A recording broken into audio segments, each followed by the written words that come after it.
Magandang araw sa inyo mga kapuntos. Meron ba kayong nakakatalakayan sa social media? Sa Facebook, sa Twitter, sa YouTube, comments? Na mula sa iba't ibang sekta ng pananampalataya at napapansin ninyo na tila mahuhusay sila at bihasang bihasa. Samantalang kayo naman, medyo tagilid at medyo kulang palang ang nalalaman. Well, mga kapusos, hindi yan problema. Sapagkat sa kakapanood ninyo dito sa ating programa sa Straight to the Point, initiyak ko sa inyo na may panlaban na kayo. Sa loob lamang ng ilang minuto ay malilinawan na kayo. At tinitiyak ko sa inyo na sa dahan-dahan, gradually, may panlalaban na kayo. Kaya sa mga bago pa po sa aming channel, please po don't forget to hit the subscribe button, the notification bell, para maging notified kayo sa bawat video na ilalabas ko sa channel na ito. Kaya wag na po natin patagalin. Simulan na po natin.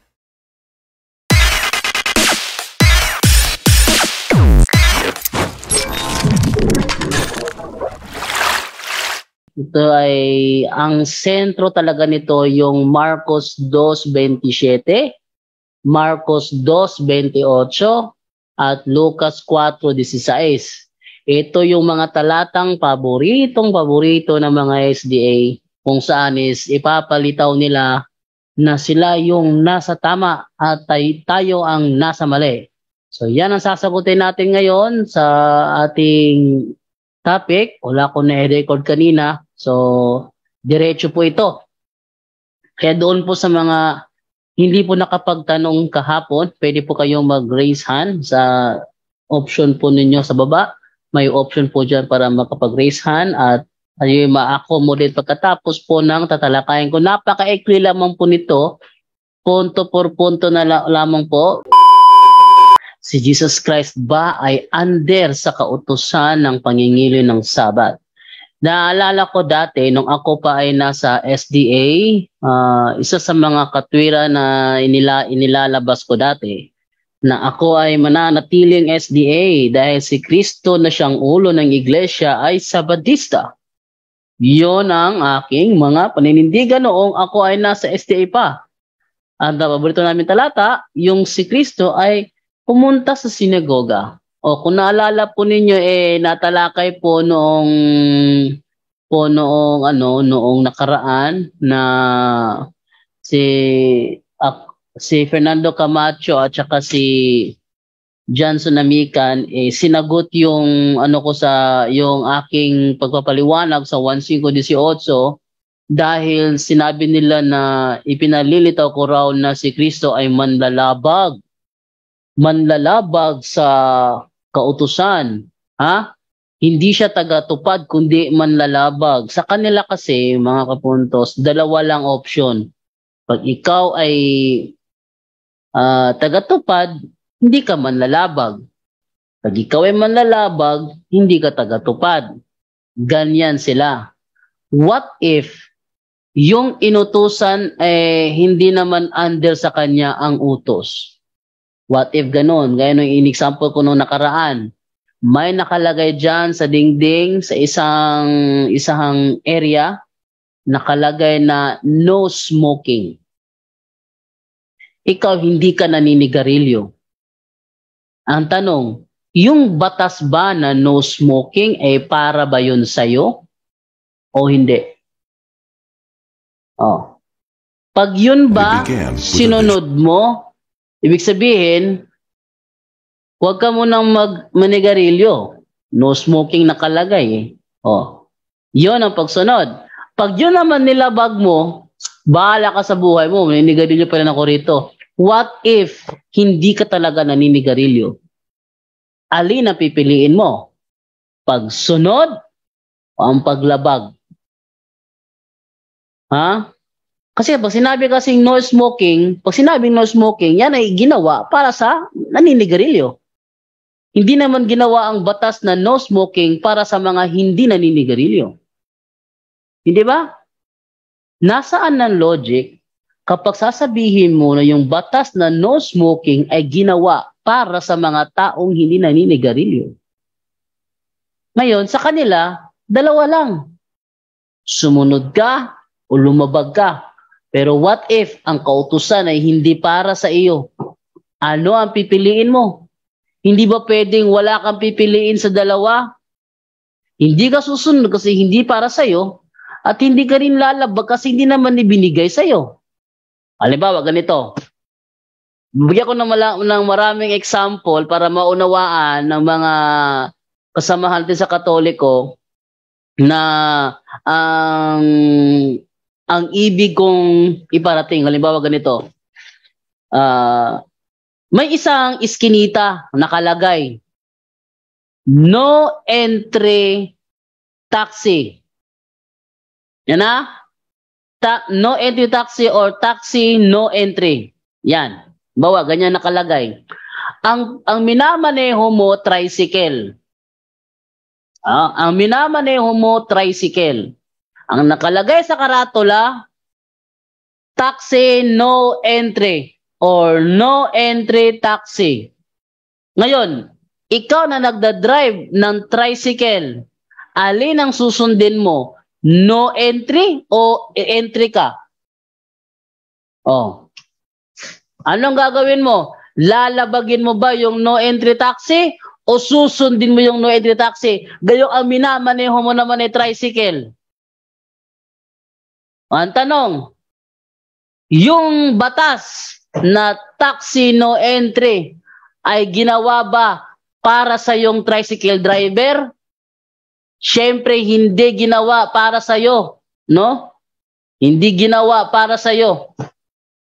Yung batas na no entry taxi ay hindi ginawa para sa mga nagmamaneho ng jeepney, nagmamaneho ng truck, nagmamaneho ng van, at nagmamaneho ng tricycle.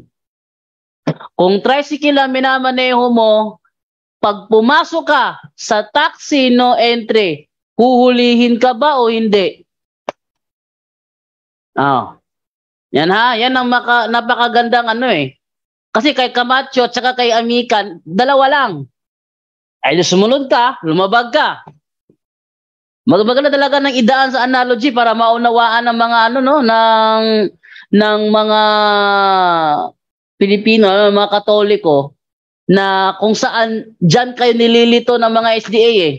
Diyan talaga kanila ililituhin. Dahil ipapasok nila sa isip mo na kapag batas sinunod mo, hindi ka lumalabag. Pag ang batas nilabag mo, hindi ka sumusunod. Pili ka sa dalawa. Susunod ka, lalabag ka. Pinagpili ka sa dalawa eh. Diyan nila ipapasok sa isip mo na mali tayong Katoliko. Kasi naipasok ka na nila sa kanilang bitag. Mag-ingat kayo sa patibong ng bitag ng pangangaral ng SDA. Yan. Nakalagay dyan, no entry taxi. Minamaneho ko, tricycle driver, pag pumasok ba ako doon, huhulihin ba ako ng pulis? Sagot, hindi. Pag hindi ako pumasok doon, huhulihin ba ako ng pulis? Ang sagot, hindi. Bakit?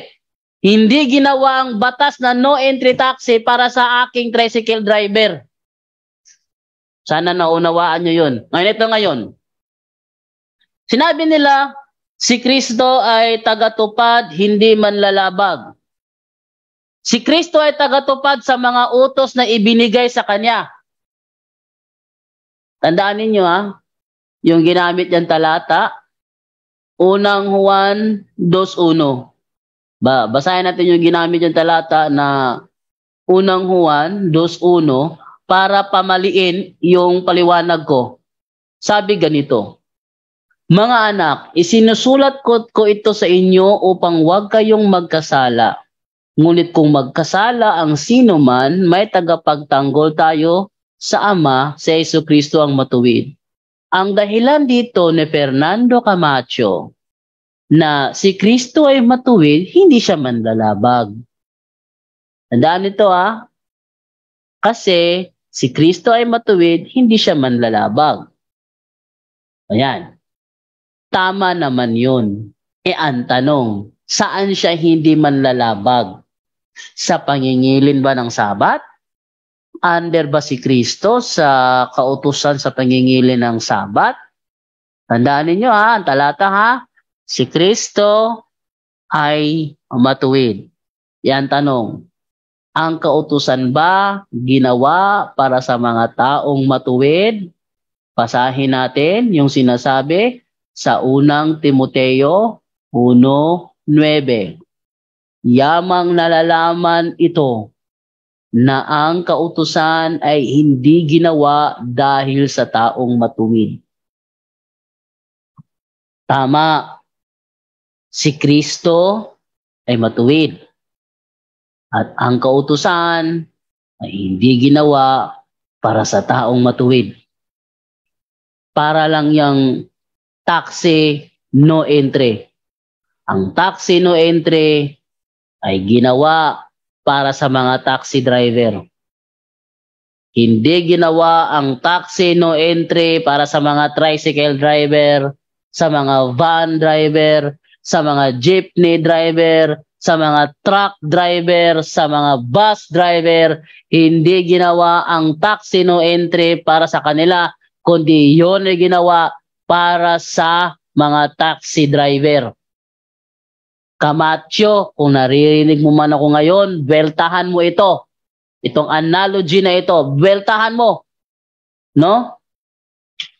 Total, mahilig mas gusto ko itong ginagawa ninyo na sinasagot nyo ako. Maganda ito, hindi ako nauubusan ng topic nito. Ngayon, si Kristo, matuwid, tama. Wala akong tutunan si Kristo ay matuwid. At huwag niyong kalimutan na ang kautusan ay hindi ginawa para sa taong matuwid. Ang tanong, ang pangingilin ng Sabat na nasa kautusan ba ay ginawa para kay Kristong matuwid? Hindi. Bakit hindi ginawa para kay Kristo ang pangingilin ng Sabat? Hindi naman siya naparito para mangilin ng Sabat. Hebreo 10:5 hanggang 7. Sabi ganito, kaya't pagpasok niya sa sanlibutan ay sinasabi, hain at handog ay hindi mo ibig, ngunit isang katawan ang sa akin ay inihanda mo. Sa mga handog na susunugin at mga haing patungkol sa mga kasalanan ay hindi ka nalugod.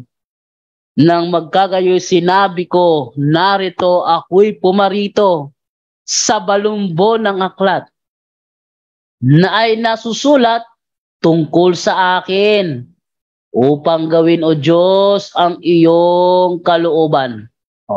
Ano yan sa magandang balita Biblia? Ang sabi sa 7, kaya't sinabi ko, ako'y narito o Diyos upang sundin ang iyong kalooban ayon sa sinasabi ng kasulatan tungkol sa akin. Ayun. May sinabi ba ang kasulatan na tungkol kay Kristo na siya'y paparito upang mangilin ng Sabat? May nakasulat bang ganon na ang Mesiyas ay magkakatawan tao para lang mangilin ng Sabat? Wala. Walang ganon. Ngayon, saang bahagi ng kasulatan ang tinutukoy niya na kanyang tutuparin? May 24:44 ng Lucas, anong sabi? Pagkatapos ay sinabi niya sa kanila, ito ang tinutukoy ko nang sabihin ko sa inyo noong kasama pa ninyo ako, dapat matupad ang lahat ng nasusulat tungkol sa akin sa kautusan ni Moises, sa mga aklat ng propeta at sa aklat ng mga awit. Itong mga aklat na ito ay binasa ko na nung nakaraan. Pero hindi ko kasi topic doon kung si Kristo ay ilalim ba sa kautusan ng pangingili ng Sabat. No? Natalakay ko na po ito sa unang sa part 1 ng aking pagsagot kina Amikan. No? Ito ay ang kanyang tutuparin ay yung mga nakasulat tungkol sa kanya. Sa kautusan ni Moises. May sinabi ba doon sa kautusan ni Moises na ang Mesiyas ay paparito upang manghili ng Sabat? Para sabihin mo na under siya sa Sabat. Yan ang gustong ilabas ng mga SDA, isaksak ng mga SDA sa isip ng mga Katoliko na si Kristo ay Sabadista. Dahil siya Sabadista, under siya sa pangingili ng Sabat. Ito pa mas matindi. Yung yung version naman ni Guillier Pacanya.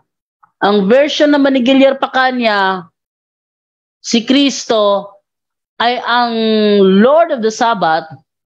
So sino ang Lord of the Sunday? Ibang pagliligaw naman yan. Kung si Kristo daw ay Lord of the Sabbath, sino naman ang Lord of the Sunday? Tandaan niyo yung tanong na yan, Yang uri ng tanong na yan ng SDA evangelist na si Guillier Pacanya ay isang pagliligaw na kapag kinagat mo, tiyak ang pagkahulog mo sa kanilang bitag. Mali ang unawa nila dyan. Pero tutuloy ko sa inyo para maunawaan nyo ang Marcos 2:27 at 28. Ngayon, kung si Kristo ay naparito upang sundin ang mga nasusulat tungkol sa kanya, sa kautusan ni na Moises, ng mga propeta at ng mga awit, ano yan? Ito sinasabi sa 1:18. Walang makakakuha ng aking buhay. Kusa ko itong ibinibigay. Mayroon akong kapangyarihang ibigay ito at mayroon akong kapangyarihang kunin itong muli. Ang utos na ito'y tinanggap ko mula sa aking Ama. Tandaan nyo ang utos na yan ay tinanggap ni Kristo galing sa kanyang Ama. Hindi yan pangingili ng Sabat. Amikan, Camacho, hindi yan pangingili ng Sabat. Katunayan, nung si Kristo ay nasa Garden of Gethsemane, kanyang sinabi, Ama, kung maaari ay ilayo nyo sana sa akin ang mga paghihirap na darating. Ngunit hindi ang kalooban ko ang masunod, kundi ang kalooban ninyo. Tandaan nyo ano yung sinabi ni Kristo sa Hebreo 10:7? Siya't sinabi ko, ako'y narito, O Diyos, upang sundin ang iyong kalooban. Ayon sa sinasabi ng kasulatan tungkol sa akin. Kaya siya'y naparito upang sundin ang mga nakasulat tungkol sa kanya na siya'y iaalay para sa kapatawaran ng kasalanan ng lahat ng tao, ng lahat ng iniligtas. Para sa kapatawaran ng kanilang kasalanan, siya'y naparito. Hindi ba? Yan ang sinasabi sa paborito na talata ng mga born again sa King James Version. Asa na ba yung King James Version ko rito? Ba't nawawala? Ito. Yung John 3:16, paborito nila to Sabi sa John 3:16, For God so loved the world that He gave His only begotten Son, that whosoever believeth in Him should not perish, but have everlasting life. Siya'y naparito upang iligtas tayo sa ating mga kasalanan. Hindi upang mangili ng Sabat. No? Pero ano yung sinasabi? sa Lucas 4:16 na paborito namin gamitin. Oh. Sana natin yung Lucas 4:16 kung saan paborito namin gamitin namin mga SDA. Umuwi si Jesus sa Nazareth, ang bayan na kung saan siya lumaki. Gaya ng kanyang nakaugalian, pumasok siya sa sinagoga ng araw ng Sabat, tumayo siya upang bumasa. Oh. Bakit kaya nangyari yan? Yan na. Yan naman ang ating pag-aralan. Bakit kaya nangyari yan? Una, si Kristo ay ipinanganak sa bayan ng Israel. Roma 9:4 hanggang 5. Bilang mga Israelita, itinuring sila ng Diyos na kanyang mga anak. Ipinakita niya sa kanila ang kanyang kadakilaan. Gumawa ang Diyos ng mga kasunduan sa kanila. Ibinigay sa kanila ang kautusan. Ibinigay sa kanila ang kautusan. Sa kanino? Sa Pinoy? Sa Inche? Sa Hapon? Hindi. Sa mga mga Israelita, tinuruan sila ng tunay na pagsamba. Maraming ipinangako ang Diyos sa kanila. Ang kanilang mga ninuno, mga pinili ng Diyos, at nagmula sa kanilang lahi si Kristo nang siya'y maging tao. Ayon. Dahil si Kristo ay ipinanganak ng mga Israelita, siya ay lumaki na sumusunod sa kanilang tradisyon. Siya ay lumaki na sumunod doon kasi kapag hindi niya yung ginawa, mai-iskandalo, baka biglang may iskandalo. Ano ba naman yan, Maria, yung anak mo? Bakit di sumusunod yan? Di nila alam kasi ang background talaga ni Kristo Di nila alam. Kasi Kristo para walang gulo, kailangan niyang sumailalim muna. Bakit? Yan ay sinabi naman sa Galatia 4:4. Sabi ganito, ngunit nang dumating na ang taktang panahon, isinugo ng Diyos ang kanyang anak sa mundo. Ipinanganak siya ng isang babae at namuhay sa ilalim ng kautusan. Yan na, namuhay sa ilalim ng kautusan. Bakit nangyari ang Lucas 4:16? Kasi siya ay namuhay sa ilalim ng kautusan. Pero hanggang kamatayan ba yon? Para palayain ang mga nasa ilalim ng kautusan. Para palayain ang mga nasa ilalim ng kautusan. Nang sa ganoon ay maging anak tayo ng Diyos. So si Kristo ay namuhay, sumailalim sa kautusan upang palayain ang mga nasa ilalim ng kautusan. At dahil palalayain niya, ang tanong, under ba siya? Dahil palalayain niya, ang tanong, under ba siya? Hindi. Tayo lahat ay, lalo na mga Pilipino, hindi naman tayo mga Israelita, hindi tayo under doon sa utos na binigay sa mga Israelita na mangili ng 7th-day Sabbath. Tayo under doon. Katunayan, sino ang inutusan? Basahin nga natin sino ang inutusan doon sa Deuteronomy 5:15. Kung sino ang inutusan, sabi ganito. Ito. Iyong alalahanin na ikaw ay naging alipin sa lupain ng Ehipto at ikaw ay inilabas ng Panginoon mong Diyos doon sa pamamagitan ng isang makapangyarihang kamay at unat na bisig. Kaya't inuutos sa iyo ng Panginoon mong Diyos na ipangilin mo ang araw ng Sabat. Strictly ang inutusan dyan yung mga Israelita. Hindi kasama mga Bulhano, hindi kasama mga Pilipino, hindi kasama Injek, hindi kasama Hapon, hindi kasama Amerikano. Inutusan dyan yung mga inilabas sa Ehipto. Ngayon, yung mga nasa ilalim ng kautusan, si Kristo, ipinanganak, namuhay sa ilalim ng kautusan upang palayain ang mga nasa ilalim ng kautusan. Kaya nang si Kristo ay nangaral na, eto na, Marcos 2:27. Ano sabi? Then Jesus said to the Pharisees, the Sabbath day was made to help people. People were not made to be ruled by the Sabbath. people were not made to be ruled by the Sabbath. Pero ang mga SDA baligtad. Naalala ko dati, yung isa kasama ko, yung graduation ng kanyang anak, tumiming sa Saturday, yung graduation ng kanyang anak. Matalino pa naman yung daming award. Pero alam mo, anong sinabi ng kanyang tatay, huwag ka pumunta sa school. Di bali nang punta mo na lang yan kinabukasan, kunin mo na lang yung diploma mo, huwag ka na lang pumunta doon. Bakit?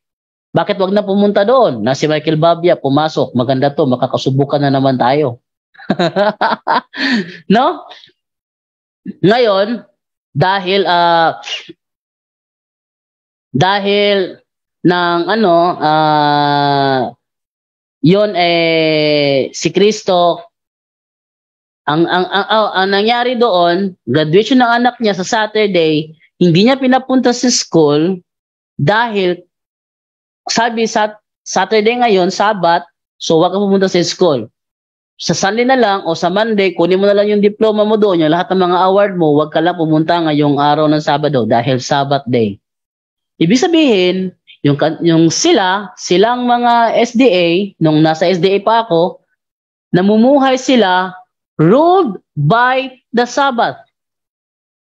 They were ruled by the Sabbath. Pero ang sabi sa Biblia, people were not made to be ruled by the Sabbath. So ang ginagawa ng mga Seventh-day Adventists dito, baligtad. Kung titingnan naman natin yan, sige, tingnan natin sa ibang salin, no? Sa ibang salin natin silipin, dito sa, tayo natin sa The Message. Anong sabi dito? Jesus said, really? Haven't you ever read what David did when he was hungry? Along with those who were with him, how he entered the sanctuary and ate fresh bread off the altar with the chief priest Abiathar right there watching, holy bread that no one but priests were allowed to eat, and handed it out to his companions. Then Jesus said, the Sabbath was made to serve us. Ano yan? The Sabbath was made to serve us. We weren't made to serve the Sabbath. The Son of Man is no lucky to the Sabbath. He's in charge. Sabi dito we weren't made to serve the Sabbath. Ang nangyari doon sa bata, hindi pinapunta sa school kasi ang graduation niya nasa Sabbath. Kaya sila ang nagsiserve sa Sabbath. Sila ang under sa Sabbath. Pero ang si Kristo naparito upang palayain ang mga nasa ilalim ng kautusan. Ngayon, yung naman tayo sa Mark 2:28. Yan, no? Sa Mark 2:28. Anong nangyari sa Mark 2:28? Ito. For this reason, the Son of Man has authority over the day of worship. Ano daw? The Son of Man has authority over the day of worship. Tanong, under ba siya? Hindi siya under. Sabadista ba siya? Hindi siya sabadista. Ba't siya sa sabadista? Hindi naman siya under. Bakit hindi siya under? Silipin natin sa isang salin ng Biblia. And I, the Messiah, have authority even to decide what men can do on Sabbath days. Si Kristo may authority over the Sabbath, so hindi siya under ng Sabbath. At kung sisilipin naman natin sa easy to read version, so the Son of Man is Lord of every day, even the Sabbath. Sabi ni Gilier Pacanya ng SDA, si Jesus Christ is the Lord of the Sabbath. Tanong, sino ang Lord of the Sunday? Kayong mga Sunday keeper ba? May Lord ba kayo sa Sunday keeping nyo? Wala raw, sabi ni Gilier Pacanya. Ganyan sila kung lokohin tayong mga Katoliko. Kaya mga Katoliko, dapat tayong mag-aral, magsaliksik, doon sa masyadong busy na. Huwag kayong mag-alala, ang puto por punto, hindi kami, anong tawag dito, nakasentro lang sa isang tao. Kung wala na kayong oras para magsaliksik dahil kayo nagtatrabaho, kayo nag-aaral, pwede nyo itanong sa puto por punto at matututunan ninyo. No? Tanungin nyo kami. May marami nag-aaral sa amin. Andyan si Brother Wendell, nasasaliksik din yan. Andyan si Brother Tata. Andyan si Brother Junre.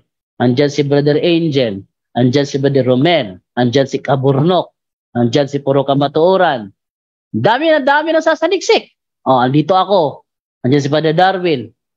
Hindi tayo nakasentro sa isang tao lang. Nakapag-absent, ala na. Replay na lang dahil wala na. Absent na eh. Dahil ganyan.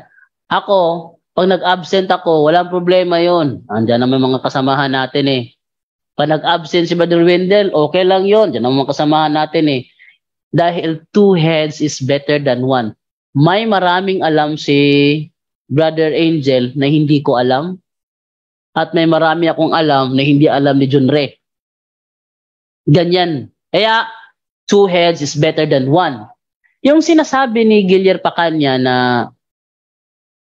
if Jesus is the Lord of the Sabbath, then sino ang Lord of the Sunday? Sabi sa Biblia, so the Son of Man is Lord of every day. Ibig sabihin, Panginoon siya sa lahat ng araw.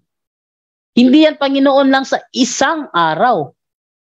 Panginoon siya sa lahat ng araw. Kahit pa sa araw ng Sabat. Ngayon, sino ang Lord of the Sunday? Jesus Christ. Lord of the Monday? Jesus Christ. Lord of the Tuesday? Jesus Christ. Lord of the Friday? Araw-araw. Mahirap na isa-isahin. Masyadong humabang oras. So, siya ay Panginoon sa lahat ng araw. Kahit pa sa araw ng Sabat. So, si Jesus Christ, hindi siya under sa kautusan sa Sabat. So si Jesus Christ, hindi siya Sabadista. Bakit siya pumunta sa sinagoga? Nakaugalian niya dahil lumaki siyang Israelita. At pag hindi niya sinunod yon, ang mangyayari, magkakagulo. Dahil susugulin ng mga Hudyo, si Mama Mary, bakit di susunod ang anak mo? Kaya wala nang gulo, sunod na lang siya. Dahil kailangan niyang sumailalim upang palayain yung mga nasa ilalim ng kautusan. Ibig sabihin, yung mga nasa ilalim, pinalaya na niya. Ito namang SDA, pilit bumabalik. Pinalalaya ng yung binigyan eh. Yung binigyan ng kautusan na, pinalaya na niya. Tapos itong hindi binigyan siya pang papasok.